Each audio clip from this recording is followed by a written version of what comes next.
নিমিষতে যেতিয়া সপোনৰ ঘৰখন ভাঙি ছিঙি চুৰমাৰ হয় আৰু চকুৰ আগত যেতিয়া পানীৰ তলত বুৰ যোৱা ঘৰখন চকুৰ সন্মুখতে উপঙি থকাৰ পৰিলক্ষিত হয়, তেতিয়া মনবোৰ কেনে হয়? এক অবৰ্ণনীয় পৰিৱেশ, এক অবৰ্ণনীয় পৰিস্থিতি, যি পৰিস্থিতি পৰিৱেশ হয়তো উপস্থিত নহ'লে কেতিয়াও আপুনি উপলব্ধি কৰিব নোৱাৰিব। তেনে এক পৰিস্থিতিৰ সন্মুখীন হৈছে এই বিস্তীৰ্ণ অঞ্চল শিৱসাগৰৰ। মই এই যি বেতবাৰী অঞ্চল, আৰু এই বেতবাৰী অঞ্চলত আছোঁ, 2 নম্বৰ বেতবাৰী, 2 নম্বৰ কোঁৱৰ গাঁও।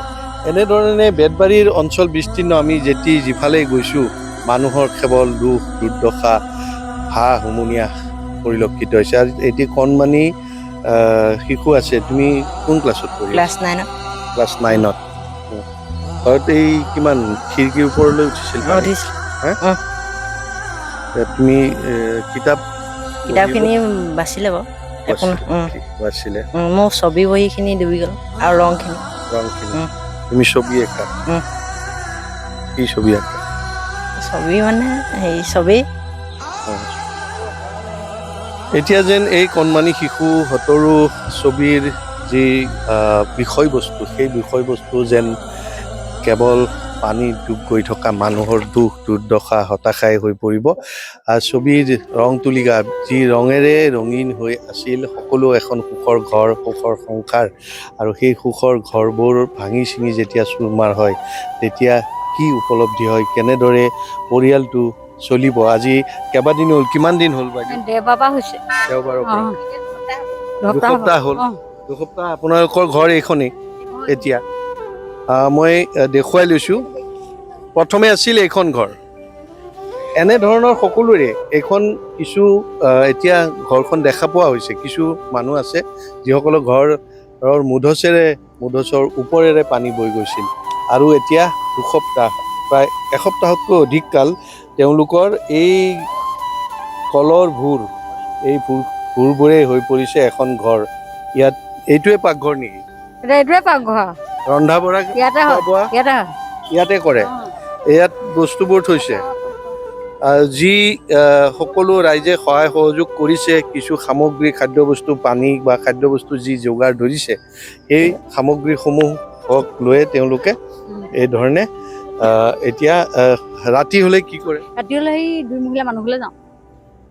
মানুহৰ তাত ৰাতি ঘৰত কোনো নাথাকে? ভয় লাগে নহয়, পানীয়ে চানীয়ে সাপ চাপ ওলাই। আমি থাকোঁ ভিতৰতে থাকোঁ, খালি ওখ কৰি চাং পাতি আছোঁ। আমাৰ পানী এতিয়া ভিতৰত ইমানখিনি হৈ আছে, তথাপিতো আমি চাং পাতি তেনেকৈ আছোঁ।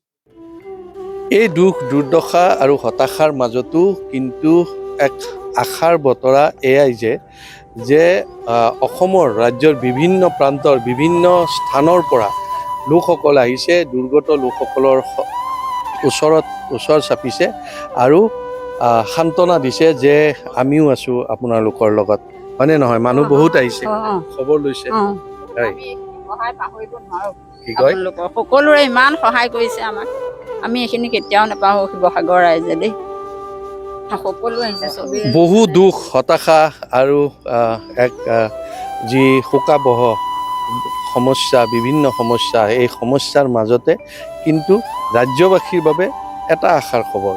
সেই আশাৰ খবৰটোৱে হ'ল যে অসমবাসী ৰাইজে, অসমৰ বিভিন্ন প্ৰান্তৰ, অকল অসমৰে নহয়, অসমৰ বাহিৰৰ পৰাও বিভিন্ন লোক আহিছে দুৰ্গতজনক সহায়ৰ হাত আগবঢ়াবলৈ। তেজপুৰৰ শিল্পী সমাজ আহিছে। এয়া মাত্ৰ এটা উদাহৰণহে। এনে অনেক লোক আহিছে, অনেক বাহন দেখা পাব, অনেক লোক দেখা পাব, প্ৰতিদিনে আহিছে, আৰু তেওঁলোকে যিয়ে যেনেকৈ পাৰে সহায় আগবঢ়াইছে আৰু বিশেষকৈ সান্তনা দিছে যে আমিও আপোনালোকৰ লগত আছোঁ। হয়, আমি তেজপুৰ শিল্পী সমাজ আৰু নামদেৱ গাঁৱৰ ৰাইজৰ তৰফৰ পৰা শিৱসাগৰৰ এই দুখৰ দিনত আমি যিকণ পাৰোঁ, সাধাৰণভাৱে হ'লেও যিমানকণ পাৰোঁ অন্ততঃ সহায় কৰিবলৈ চেষ্টা কৰিছোঁ। আৰু আমি দেখিছোঁ গোটেই অসমৰ বিভিন্ন অঞ্চলৰ পৰা তথা ভাৰতবৰ্ষৰ বিভিন্ন অঞ্চলৰ পৰা এই অঞ্চললৈ আহিছে। মানৱীয়তাৰ খাতিৰত আমি তেওঁলোকক যি পাৰোঁ সহায় কৰিবলৈ চেষ্টা কৰিছোঁ, আৰু অতি সোনকালে মানে তেওঁলোকৰ এই দুৰ্দিন আঁতৰ হ'ব। সেইটোৱে বিভিন্ন প্ৰান্তৰ পৰা আহিছে মানুহে, কিন্তু সহযোগিতাও আগবঢ়াইছে এই দুখৰ দিনত। দুখৰ যে অসমীয়া মানুহৰ এটা আছে যে দুৰ্গত সকলক সহায় কৰা, এইটো আগৰ পৰাই এটা বহুত ধৰণৰ উদাহৰণ আছে। গতিকে এনেকুৱা এটা ডাঙৰ দুৰ্যোগ আহিব বুলি অসমীয়া মানুহৰ জীৱনলৈ আৰু শিৱসাগৰ নিচিনা এখন ঠাইলৈ কোনো কল্পনা কৰিব পৰা নাছিল। কিন্তু এতিয়া এওঁলোকক আমি ওলাই আহিছোঁ, বিভিন্ন জন আহিছে সহায় কৰিবলৈ, কিন্তু তেওঁলোকেও মানসিকভাৱে প্ৰস্তুত হ'ব লাগিব যাতে ভৱিষ্যতত আজি আহিছে তেওঁলোকক বিভিন্নজনে সহায় সাৰথি কৰিছে দিছে, কিন্তু আৰু 15 দিন পিছত বা এমাহৰ পিছত, কাৰণ ছেপ্টেম্বৰ মাহটো আছে, আগষ্ট মাহটো আছে, সেই সময়ত যে আকৌ এটা এনেকৈ এটা দুৰ্যোগ নাহিব কোনেও ক'ব নোৱাৰে। তাৰ কাৰণে মানসিকভাৱে মই আমাৰ ফালৰ পৰা কৈছোঁ, মানসিকভাৱে প্ৰস্তুত যাতে থাকে তেওঁলোকে, এইটো সকলোকে ডাঙৰ কথা কৈছোঁ। হয়, এই ধৰণে আহিছে শিল্পী সমাজো ওলাই আহিছে। হয়, ডক্টৰ ভূপেন হাজৰিকাৰ দেৱৰ গীতৰ মানুহে মানুহৰ বাবে অসমৰ বিভিন্ন প্ৰান্তৰ পৰা আহিছে। আমিও তেনেকৈ তেজপুৰৰ পৰা আহিছোঁ, যি শক্তিৰে মানে কিবা এটা আমি তেওঁলোকক যাচিছোঁ, আৰু সেয়া কিনো ক'ম, দুখত সকলোৱে মানে মৰ্মাহত হৈছে। নিশ্চিতভাৱে ক্ৰমাৎ পানী শুকাবলৈ লৈছে, কিন্তু চকু পানী শুকোৱা নাই। এতিয়াও মানুহৰ মনত, মানুহৰ হৃদয়ত যি দুখ দুৰ্দশা আৰু মানুহৰ যি সমস্যা, সেয়া কিন্তু এতিয়াও অন্ত পৰা নাই।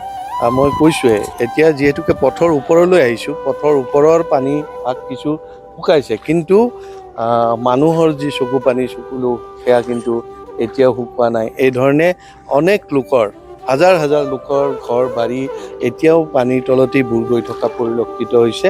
আৰু এইদৰে যি আৰু এটা আটাইতকৈ গুৰুত্বপূৰ্ণ বিষয় যে ৰাইজে যি ধৰণে সহায় সহযোগিতা আগবঢ়াইছে, আমিও সকলোকে কৃতজ্ঞতা জনাইছোঁ, ধন্যবাদ জনাইছোঁ। লগতে এটা কথাও অনুৰোধ কৰিব বিচাৰিম যে মানুহৰ যি খাদ্যবস্তু বা পানী আদি বিভিন্ন সমস্যা, সেই সমস্যা কিছু পৰিমাণে হয়তো লাঘৱ হৈছে, কিন্তু মানুহৰ লগতে যাতে যিসকলে সাহায্য সামগ্ৰী লৈ আহে তেওঁলোকে পশুধনৰ কাৰণেও যাতে চিন্তা কৰে, কাৰণ মানুহে যি ধৰণে বহু মানুহ কেইবাদিনো ভোকাতুৰ হৈ থাকিব লগা হৈছিল, পশুধনৰো একেই কথা এয়া দেখা পোৱা গৈছে। এনেধৰণে হয়তো দুই এটা ঠাইত, ওখ ঠাইত পশুধনক ৰখা হৈছে, কিন্তু ঘাঁহ নাই, খেৰ নাই বা খাদ্য সামগ্ৰী পাবলৈ নাই। গতিকে পশুধনৰ বাবেও যাতে খাদ্য বস্তুৰ যোগান ধৰাৰ কাৰণে ৰাইজ আগবাঢ়ি আহে। আৰু কথাতেই আছে, ৰাইজে নখ জোকাৰিলে নৈ বয়, আৰু সঁচাকৈয়ে এতিয়া ৰাইজ ওলাই আহিছে, সহযোগিতা আগবঢ়াইছে। দাদা অকণমান, আপোনাৰ গৰু আৰু কি আছে? গৰু গাহৰি, হাঁহ কুকুৰা, আৰু হাঁহ কুকুৰা ছাগলী এইকেইটা আছে মোৰ। বাচিলে নে গোটেইখিনি? এটি গ'ল। এতিয়া খোৱা বস্তু গৰু ছাগলীৰ কাৰণে কি হ'ব আৰু, এই ধান কুটাই থৈ দিলোঁ, দুবস্তা পাইছিলোঁ, এবস্তা খোৱালোঁ আৰু এবস্তা কালিৰ পৰা। খেৰটো নাই, খেৰটো নাই, ঘাঁহো নাই। হয়, ঘাঁহ কেইজনী আছে গৰু আপোনাৰ? মোৰ এতিয়া 7টা আছে। 7টা আছে। গাহৰি এটা আছে। আৰু কুকুৰাবোৰ মোৰ সেইটো চব ধৰা ঘৰ, তাৰ ওপৰত থৈছোঁ, তেওঁলোকৰ তাত থৈছে, তাতে থৈছোঁ। খোৱা বোৱা কৰিলে? খোৱা বোৱা কৰিলোঁ। কি খালে? খোৱালোঁ মানে কি আৰু নিৰামিষ খাওঁ। আৰু এইদৰে মানুহৰ লগতে পশুধনৰো যথেষ্ট সমস্যা হৈছে, আহুকাল হৈছে। এই প্ৰাকৃতিক দুৰ্যোগ, এই সংকটৰ মুহূৰ্তত ৰাইজ যিদৰে ওলাই আহিছে, ৰাইজে যি ধৰণে সহযোগিতা আগবঢ়াইছে, এইদৰে যাতে অসমীয়া জাতিৰ সংকটকালত, অসমৰ মানুহৰ বিপদৰ সময়ত প্ৰতিজন অসমীয়াই ওলাই আহি সহায় সহযোগিতা আগবঢ়াই আহে।